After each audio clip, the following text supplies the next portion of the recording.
So today it looks like we've got a new Guns N' Roses track. That's always exciting. I like their last one. It's interesting to see what happens. Let's find out. Looks like it's going to be a piano ballad. They haven't done one of those since November Rain. Well, that's not true, but you know, with Slash too. Let's hope there's some solos. I bet there are. Let's find out.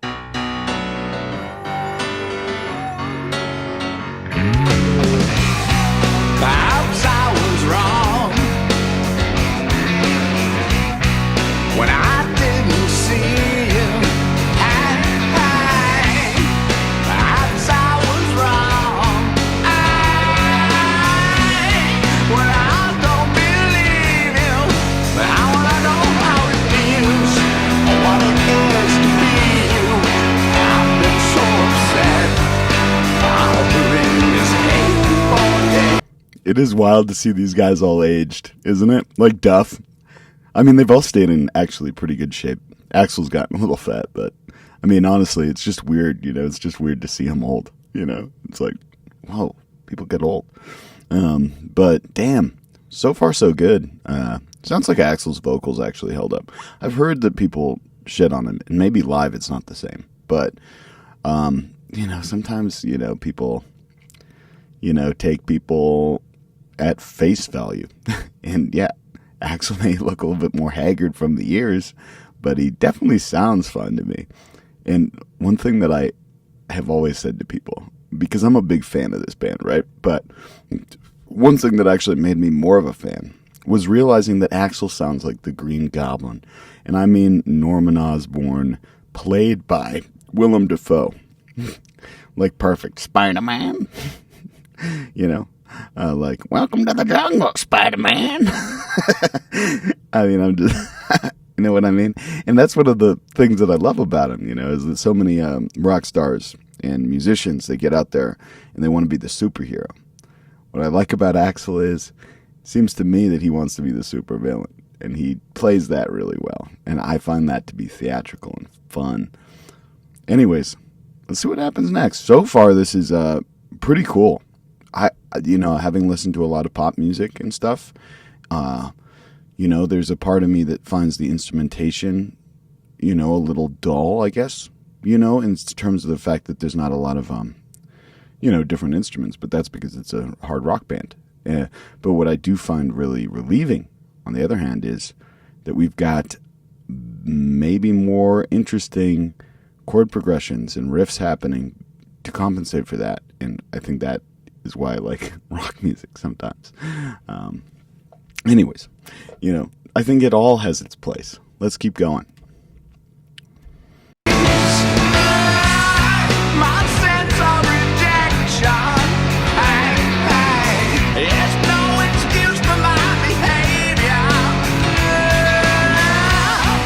You pulled the gun, that shot I crucified my savior. Now is no more.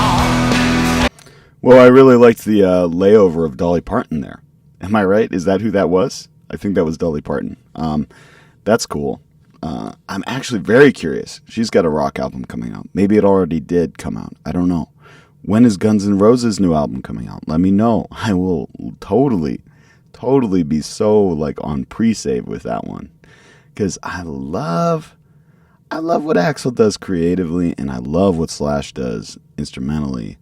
I think this is going to be really sweet. The one other thing that I had coming to mind, I already forgot. So let's keep watching.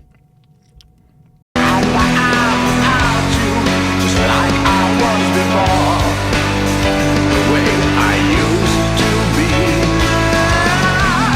What a weight upon your shoulders that you don't need. My heart bleeds for me. Like a light more than a burning coal. You're all alone now. You forgot about the others you were fighting for. You're all alone. I hate to say this. This is kind of funny, though. This is like actually, like, honestly, to me, I mean, Kurt Cobain said they were the Rolling Stones of the 90s. And I think Kurt meant that as an insult, which is actually kind of like, Kurt, Get out of town, Kurt. You being so fucking like, you being so you that you stand in yourself, you know? But what I'm saying is, I think that they actually were more like the Led Zeppelin. I hate to say that, but it's true. Long guitar solos. Rolling Stones never did that. Fucking epic choruses. Most famous singer of the era, you know? Diva performances, you know? Women swooning, throwing panties on stage. Who's that sound like? It sounds like both of those bands, but the fact that the lead guitar player has taken lead guitar to the role that you're honestly having people arguing who's better, the singer or the guitar player. That doesn't happen with the Stones. What happens with the Stones is they say, oh, you know, Mick Jagger, he's a flim-flam and he's flamboyant and he flies around the stage, you know. Thanks for the alliteration.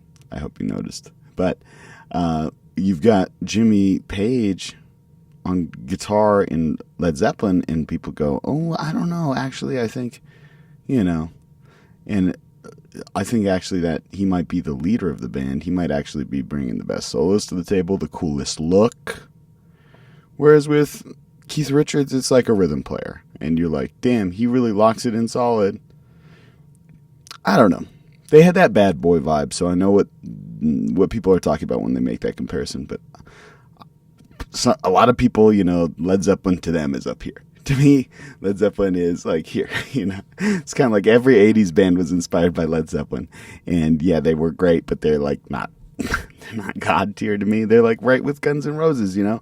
Really great singers, really great musicians, really cool, talented, long solos that go into key changes and do interesting things and bring the ear to a new place and make you really think. And yeah, music maybe devolved and got a little bit more homogenized in the 90s, but that's not Guns N' Roses' fault if they adapted. That's my 20 cents. It's not even 1 cent. I went on for like 20 seconds. Thanks, you guys. Sold out to the ones that you're wanting. You used to be a little crazy, now there's so much more.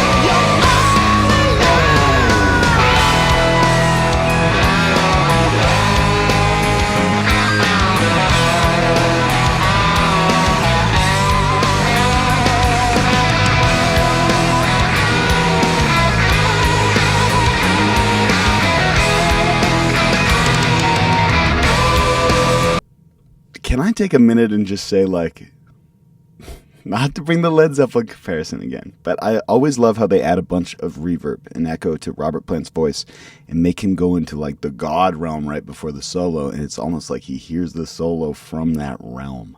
Does that make sense? Does that sound crazy? So reverb, what it does is it makes you sound more distant, further away. And if you add enough reverb and enough echo, it can sound like you're from outer space yelling down at the earth. And that's what they basically do right before Robert Plant goes like, oh, oh, oh, oh, oh. And then all of a sudden Jimmy Page comes out of, and that's what they just did here. So can we take a minute to actually, even though Slash's solo is amazing so far already, he's leading into something. We know it's building up. And he's doing a great job of that. Can we take a minute to appreciate what they did to Axl's voice right before it? Because that led me in. I was like, whoa, we just went into outer space. How cool. What cool production is that? I love that sort of thing. And I love to study that and listen. So, like and subscribe below if you like that sort of a thing. And if you don't, and you're like, I don't like to talk about the way they produce, well then, I'm sorry, but I have lots of other opinions too, so like and subscribe anyway.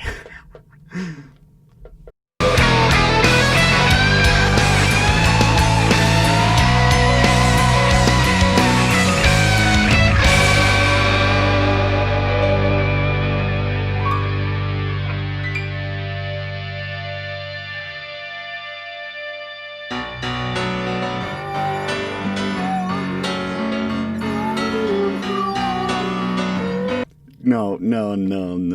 This is too cool. I think what's basically, I think maybe happened is that the last single came out and people said, you know, Slash carried it.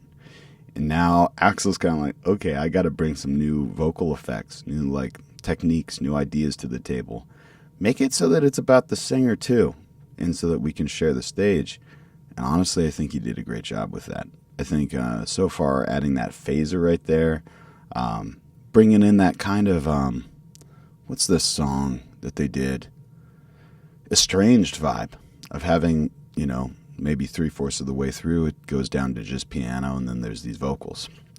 Let's see. I get the feeling from the way I know Slash plays, that first solo we heard was the first solo to lead you into the second and the third, possibly, and have it just continue to build and get more epic. Let's see.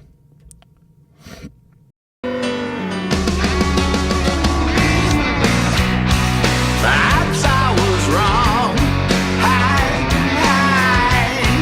When I didn't see you. Okay, I gotta say, two things. One, is Duff's girlfriend like fucking a 20-year-old model? That's legendary. That accountant. He's literally an accountant for big famous people. And he wrote a book on how to be a man. You go, Duff. But you know who is my favorite couple in the band? I like to see that Gemini Leo couple that is Slash and his wife of many years. I'm trying to remember her name. For some reason, I want to say Marianne, but it was really cool to see a little flash of them because I followed them on Instagram, and that's cool. Perhaps I was wrong. Well, I don't believe you. The number of celebrity, so many celebrities are being featured in this video. I saw Dolly Parton earlier coming backstage. I think just now I saw, he's in Motley Crue right now, but he's been in Marilyn Manson. He's been in Rob Zombie. John 5. Yep. Just saw John 5. Pretty cool.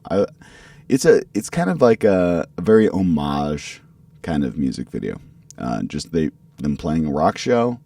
We don't need any more glitz and glamour than that. They are already very charismatic, and it works. And then backstage, we just see them having fun with other people who love their music because they've influenced history. So that's kind of heartwarming. But I mean, it's not going to be the greatest music video you've ever seen, but it's going to show who they are backstage and on stage, and that's pretty cool. I know how it feels, or what it is to be you. I've been so upset, harboring this hate for days. The weight upon your shoulders, the hand down me. My heart bleeds for me. I want more than a body for you.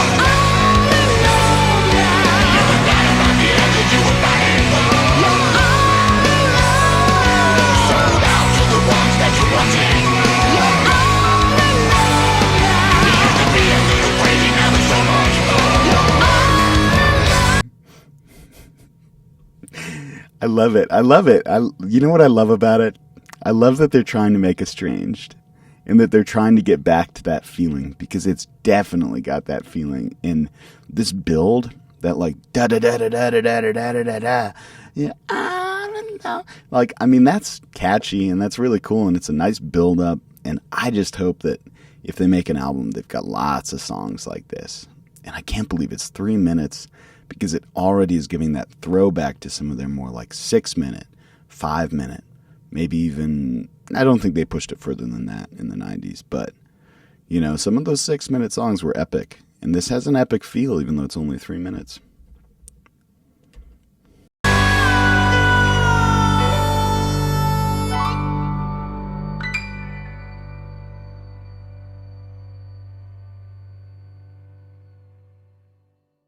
Yeah, I mean, what more is there to say in conclusion, right? I mean, they're legends. They've been legends.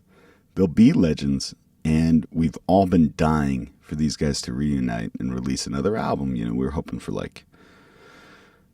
we're hoping to see more from them, I think, if I'm being honest. I'm hoping to see them continue to release one song at a time. And I would hope for them, and I'm sure they're hoping for them, that they get another Welcome to the Jungle into the mix, or another Estranged, or another, November Rain. Something that really just breaks the mold of rock and roll, the way that it did in the 80s and 90s when they made music like that, but modern.